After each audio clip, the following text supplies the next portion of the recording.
역사는 반복된다는 말이 있습니다. 특히 경제 위기의 순간에는 소름이 돋을 정도로 과거의 특정 시점과 닮아 있는 경우가 많죠. 지금 우리가 목격하고 있는 금값의 움직임이 바로 그렇습니다. 마치 1970년대 전 세계를 충격에 빠뜨렸던 오일 쇼크와 극심한 인플레이션 시대의 대자비를 보는 듯합니다. 최근 금 가격은 한때 $4,000 선이 무너지며 잠시 주춤하는 듯 보였습니다. 시장에서는 금리 인하 기대감이 꺾이고 미중 무역 갈등이 봉합될 수 있다는 단기적인 소식에 흔들렸죠. 하지만 그것은 거대한 파도 앞에 잠시 일렁이는 잔물결에 불과했습니다. 금값은 하락하더라도 이전의 저점까지는 결코 내려가지 않고 오히려 꾸준히 저점을 높여가며 다시 한번 사상 최고치를 향해 달려가고 있습니다. 마치 강력한 스프링이 압축되었다가 더 높이 튀어오를 준비를 하는 것처럼 말입니다.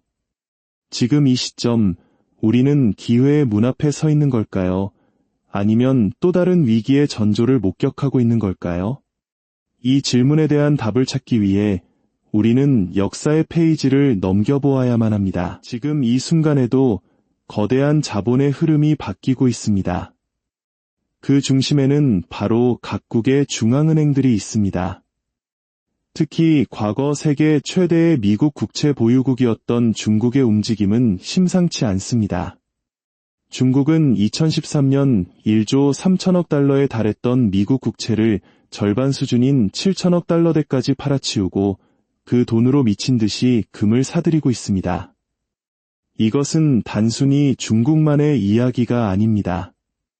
러시아 우크라이나 사태 이후 달러를 보유하는 것 자체가 지정학적 리스크가 될 수 있다는 것을 깨달은 신흥국들을 중심으로 거대한 탈달러 현상이 일어나고 있는 것입니다. 중앙은행들이 시장에 풀려있는 실물금을 진공청소기처럼 빨아들이자 시장의 유통량은 급격히 줄어들었습니다. 이는 작은 충격에도 금 가격이 폭등하고 조금만 하락해도 강력한 매수세가 유입되어 가격을 방어하는 견고한 하방 경직성을 만들었습니다. 중앙은행들의 금 사재기는 올해도 역대 최고 수준을 기록할 것으로 예상됩니다. 그들은 알고 있는 겁니다. 종이 화폐의 시대가 저물고 새로운 시대가 오고 있다는 것을 말입니다. 그렇다면 이 거대한 흐름 속에서 우리 개인 투자자들은 어떻게 자산을 지켜야 할까요? 단순히 금을 사는 것만이 정답일까요? 여기 더 현명하고 강력한 방법이 있습니다. 바로 금을 캐는 기업, 즉 금광 기업에 투자하는 것입니다. 금 가격이 상승하는 시기에는 금 자체의 상승률보다 금광 주식의 상승률이 훨씬 더 폭발적입니다. 왜 그럴까요? 간단한 산수를 해봅시다.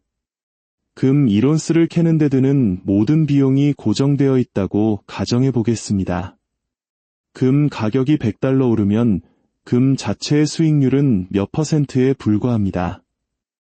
하지만 금광 기업의 입장에서는 그 $100가 전부 순이익으로 잡힙니다. 비용은 그대로인데 매출만 늘어나니 영업이익률은 2배, 3배로 폭증하게 되는 것이죠.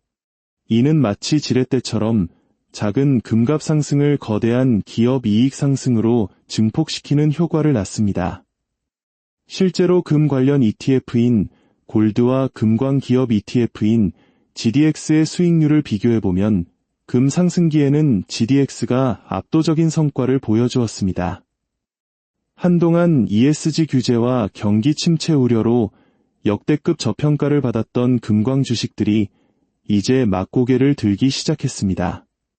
이것은 단순한 반등이 아니라 거대한 가치 회귀의 시작일 수 있습니다. 오늘의 상황이 왜 1970년대의 대자비인지 이제 그 핵심으로 들어가 보겠습니다. 1970년대 미국은 베트남 전쟁으로 막대한 달러를 찍어냈고 세계는 달러의 가치를 의심하기 시작했습니다. 프랑스를 시작으로 각국은 미국의 달러를 가져가며 약속대로 금으로 바꿔달라고 요구했습니다. 결국 1971년 닉슨 대통령은 달러의 금태환 정지를 선언했고 이는 세계 통화 시스템의 근간을 뒤흔든 닉슨 쇼크로 이어졌습니다. 그 후 10년간 금값은 무려 26배나 폭등했습니다. 지금 어떻습니까? 최근 몇 년간 독일, 네덜란드, 프랑스 등 여러 국가들이 미국에 맡겨두었던 자국의 금을 다시 본국으로 송환하는 소위 금 송환 움직임이 거세게 일고 있습니다. 이는 달러 시스템에 대한 불신이 50년 전과 같이 팽배해 있다는 강력한 신호입니다. 하지만 1970년대와 지금은 결정적인 차이가 있습니다. 바로 부채의 규모입니다. 1970년대 미국의 국가부채 비율은 GDP 대비 30에서 40% 수준이었습니다. 하지만 지금은 무려 120%를 넘어섰습니다. 찍어낸 화폐의 양이 비교할 수 없을 정도로 많다는 뜻입니다. 이것은 다가올 충격이 1970년대와는 비교할 수 없을 정도로 거대할 수 있음을 암시합니다. 그렇다면 금값은 과연 어디까지 오를 수 있을까요? 일부 전문가들은 과거 루즈벨트 대통령이 화폐 발행량에 맞춰 금의 가치를 재평가했던 방식을 현재의 통화량 M2에 적용해 분석합니다.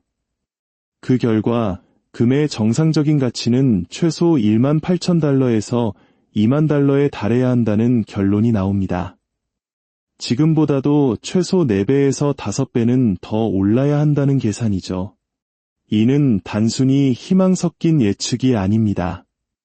영국, 프랑스, 스페인이 패권을 쥐었던 지난 수백 년의 역사 속에서 화폐 시스템이 위기를 맞을 때마다 금은 언제나 그 정도 혹은 그 이상의 가치 재평가를 받았습니다.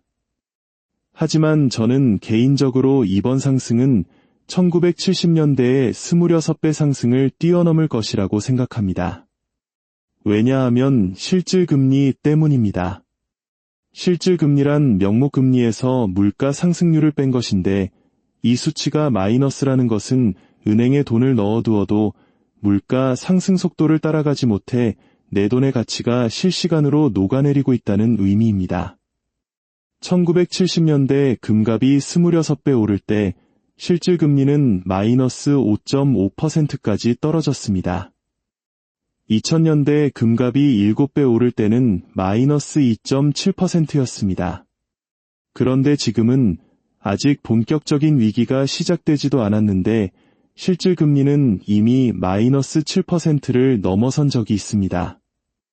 역사의 패턴이 반복된다면 우리는 아마 인류 역사상 가장 드라마틱한 자산가치의 재편을 목격하게 될지도 모릅니다. 20,000달러, 26배. 이런 숫자들은 우리에게 너무나 비현실적으로 들릴 수 있습니다. 하지만 이것이 우리 삶에 어떤 의미를 갖는지 한번 생각해 봅시다. 한국에서는 아이의 첫돌에 건강과 부를 기원하며 돌반지를 선물하는 아름다운 문화가 있습니다. 지금 금 한 돈 3.75g, 가격은 약 80만 원 정도입니다. 만약 금값이 지금보다 5배만 올라도 돌반지 하나의 가격은 400만 원이 됩니다. 평범한 직장인의 한 달 월급과 맞먹는 금액이죠. 10배, 20배가 오른다면 어떻게 될까요? 돌반지는 더 이상 평범한 가정이 주고받을 수 있는 선물이 아닐 것입니다. 이것은 단순히 금값이 오른다는 의미를 넘어섭니다. 우리가 월급으로 받고 은행에 저축해둔 원화의 가치가 그만큼 끔찍하게 추락할 수 있다는 경고입니다. 우리는 금에 투자하는 것이 아니라 다가올 화폐가치 붕괴로부터 우리의 피와 땀이 담긴 자산을 지키기 위한 보험에 가입하는 것입니다. 그렇다면 이제 막금 투자를 시작하려는 분들은 무엇부터 해야 할까요? 부담스럽게 금고에 실물금을 쌓아두는 것만이 방법은 아닙니다. 초보자에게는 ETF나 KRX 금시장을 추천합니다. ETF, 즉 상장지수 펀드는 주식처럼 쉽게 사고팔 수 있는 금 펀드입니다. 단돈 몇만 원으로도 투자를 시작할 수 있고 스마트폰 주식 어플로 간편하게 거래할 수 있다는 것이 가장 큰 장점입니다. 다만 나중에 수익의 15.4%를 세금으로 내야 한다는 점은 기억해야 합니다. 장기 투자보다는 금 시장에 대한 감을 익히는 첫걸음으로 매우 훌륭한 도구입니다. 조금 더 본격적인 투자를 원한다면 KRX 금시장이 있습니다. 한국거래소에서 운영하는 현물 금시장으로 이 역시 주식 어플을 통해 1g 단위로 투자할 수 있습니다.